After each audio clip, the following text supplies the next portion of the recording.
Hello, welcome to my YouTube channel. My name is David, and in this video I'm going to show you how to play the game You're Bluffing Master, or in Dutch it's called Koehandel Master. This is a standalone version, but a little bit extended, so it's not an expansion from the original You're Bluffing.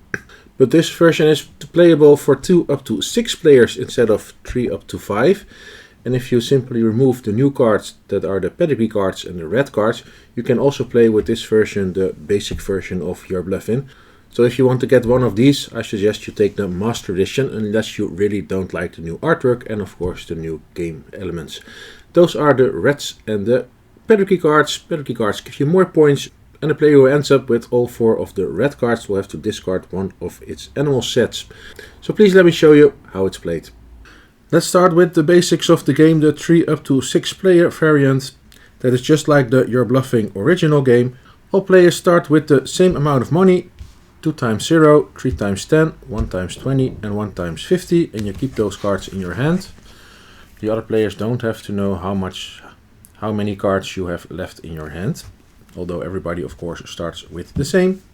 There are some more cards worth 50, but also 100, 200 and 500. You set them aside for now. They will enter the game when the donkey arrives.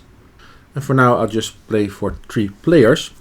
When it's your turn, you're either gonna auction one animal, or you'll try to get some animals from your opponents.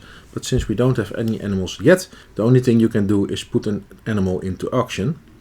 Therefore you flip over the top card of the deck. And this is a special card, a pedigree card, so for now I'll skip that one for this explanation. And we go to an animal. And the aim of the game is to collect all 4 cards of one type of animal in order to score your points at the end of the game. Because if you collect 4 of these geese, you will score 40 points for that set. But you can also multiply your score with the number of sets of different animals you've collected. So the more sets you collect, the more points you will get. I'm the starting player. I will play this card into the auction, and all other players can now make a bid on this animal. It doesn't have to be in turn order, you can simply yell the amount you want to bid. Each following bid has to be at least 10 higher than the previous bid. And say this player wins the auction by bidding 30 money. Then there are 2 options. Or the player who did the auction gets the money from the highest bidder, and the highest bidder will get the animal. But what also can happen is that you'd say, well, for 30 I'd like to have that animal myself. So you pay 30 to the player who did the highest bid, and you take the animal yourself. When you take an animal, you place it face up in front of you, so all players can see all the animals that are in play and owned by other players. And then it's the next player's turn. So that player will draw the top card from the deck. It's the lowest possible value, 10 points only. But like I said, at the end of the game you will multiply your score with the number of sets of animals you have. So it still is very interesting to have the chickens complete, although their single set is only worth 10 points. And the highest value is 1000 points. So now these 2 players are gonna compete for this animal. If nobody makes an offer, then the player who puts the card into auction will simply get it for free. And so during the game, players will collect these animals. For instance, a dog.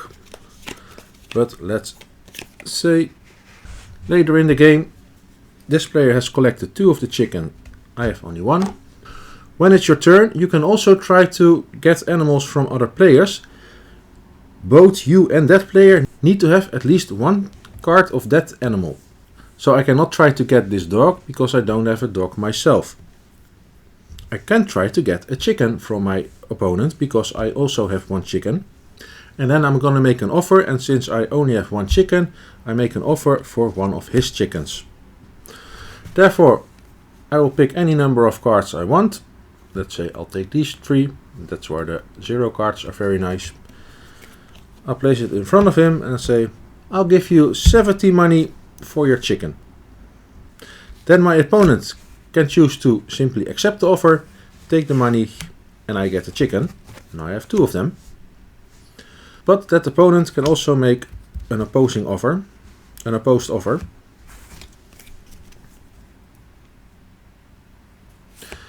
Maybe he doesn't believe me.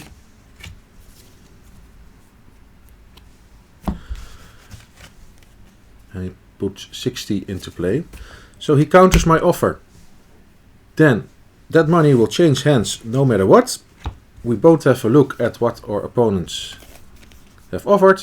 And the player who had the highest offer will win the chicken. So in this case, I only offered 10 and this player offered 60. So that player had the highest bid. So instead of losing a chicken, that player will win my chicken.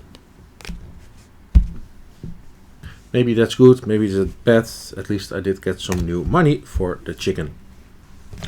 If both players have 2 of the animals, so have a set, and you want to try to steal both animals from another player, you will make one offer for both cards at the same time. So after that turn, one player will have the full set of animals. And so during the end of the game, when there are no animals left for auction, the only thing you can do is try to take animals from your opponents by making a bid for them, until all sets of animals are complete. So that's the basic You're Bluffing. Let's go to the 2 new cards that come up in this game. We already saw one, the pedigree card, and it's worth 250 points. When this card goes up for auction, the auction goes a little bit different. Let's first tell what the card does.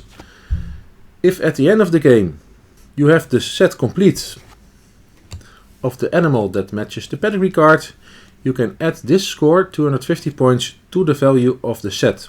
So in this case, these chickens won't be worth 10 points, but 260 points. So if you have the set of chickens, you really want this chicken. And for each animal there is a pedigree card. If at the end of the game you have a pedigree card where you do not have the set of animals from, you still get 250 points added to your total scoring. But it's of course more interesting to have it added to your set of animals, because then it gets added to that animal before multiplying your score with the number of sets you have. But this bidding goes a little different. The player who is auctioning this card will start with 10 and then count down till 0, and the first player to say it's mine will have to pay the amount of cards, money cards, to the player that did the auction, and it doesn't matter what value is on those cards. So let's say this player has the set of chickens, it's my turn and I have this pedigree card of chicken. I will count down from 10, 9, 8, 7, 6, 5. I'll take it, says this player, because you don't want any other players to take this card. But if you wait too long, maybe another player will think, okay, I'll take it. So that's how that offering go. So at 5 cards, this player said, I'll take the card. So that player has to give 5 cards. It doesn't matter the value. So he'll try, of course, to give the lowest values. Has to pay 5 cards to the player that ran the auction. But then he will get this pedigree card. So you have the risk, if you really want the card, if that player waited till maybe 4 or 3, another player would think, well, 250 points for 3 cards, sure, I'll take it. That's how these cards work. And then we have the rats. Oh, I forgot the donkey. This works just as in the basic version of the game. When the donkey enters the auction, first all players will get some extra money in their hand. The first time the donkey appears, you will get 50 in your hand. The second time it appears, every player will get 100. So we get more and more money into the game. With the third donkey, everybody will get 200. And when the fourth and final donkey shows up, all players will get another 500 money in their hands. And now we get to the rats. There are 4 rats. There's no pedigree card for the rat, just the simple set of 4 rats. And it's worth no points. Also, this auction goes a little different.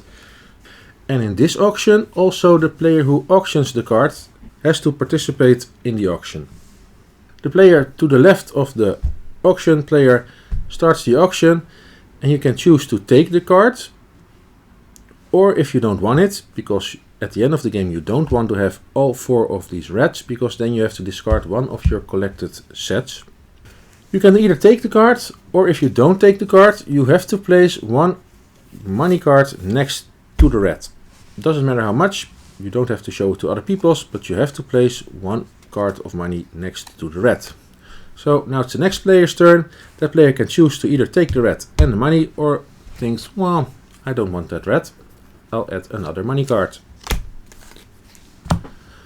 Now it's my turn. I also do not want to get the red, so I'll add another money card. And this player doesn't have any 0 cards, but he still doesn't want the red, so he's adding another 10. What other players of course don't know. Then it's this player's turn again. No, you still don't want the card, so he'll add another money card. Until somebody says, okay, there's so many money cards, I'll take the risk. I'll take the money, I get all of it, and you hope of course to see some nice numbers in here, and you take the red. This is a little side auction. The player that did the auction now gets to draw another card. If it's a red, we go again, but that player keeps leading auctions until there is a pedigree card or a normal animal card. And those are the two special cards from this set, pedigree cards and the red cards. And like I said, game continues until all cards from the draw pile are gone and auctioned. Then you can only trade with each other, trying to complete your sets of cards, your sets of 4 cards of each animal.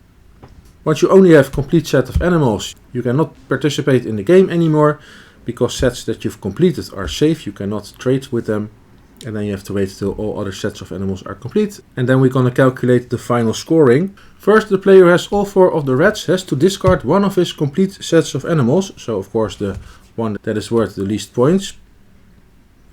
Then all players will calculate all total scores of their sets of animals they've completed. So for this one it's 10. Unless he has the pedigree card, then it's 250. If I have all 4 donkeys, I will score 500, and if I have also the pedigree card for the donkey, I will score 750 points. Then you multiply your score by the number of complete sets you have. You add any pedigree card you have where you don't have the matching animal set for. You can still add 250 to your score for each card, and then whoever has the most points is the winner. Just some additional rules. When you make an offer for an animal, let's say you offer 40, but your lowest card is 50, then you have to pay 50. You do not get any money in return from the player you have to pay for. If you're so excited and you made an offer that you cannot afford, then the auction will go again. But first you have to show all other players how much money you really have, and then you're going to do a new auction. And if you try to get an animal from another player, and you both make the same offer, then you both have to make a second offer. If that's still the same, then the player that started the trade, so the player who did the so-called attack, gets the 2 cards, or the 1 card, depending on what you were trying to get. These cards cannot be traded. Once you have them, you keep them. They cannot be swapped among players. You can trade with the reds.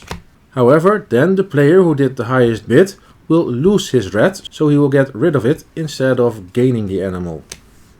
And should there be the same amount of money 2 times in a row, then the player will give the red to the other player.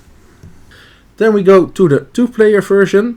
We still keep 2 cards of 50, 2 cards of 100, 200 and 500 available for the donkey.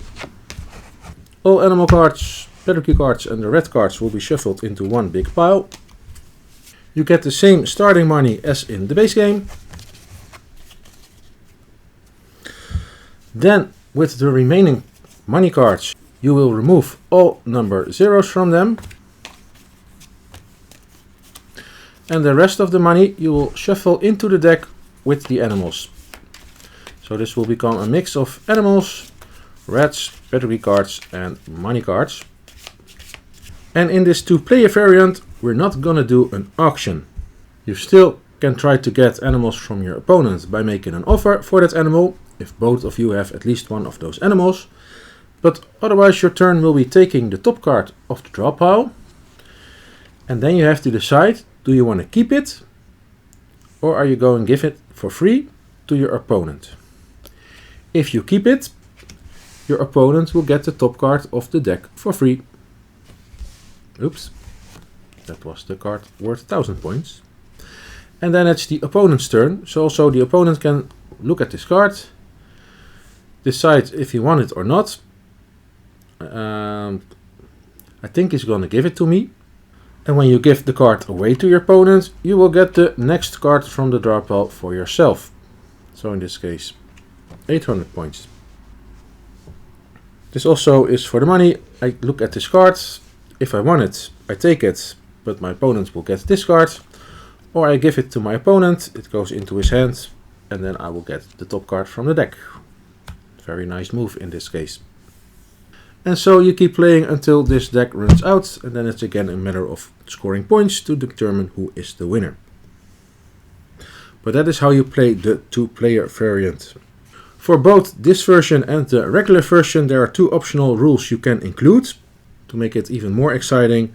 There's the super trade. That means as when your first action you try to get a card from another player. So maybe I try to get this card. After the transaction, no matter who won, that player can also additional put up an animal for auction. And the second variant really adds a layer of tactics to the game, because then at the end of the game, next to your score, you can add the total value of your money that you have left in your hand to your score.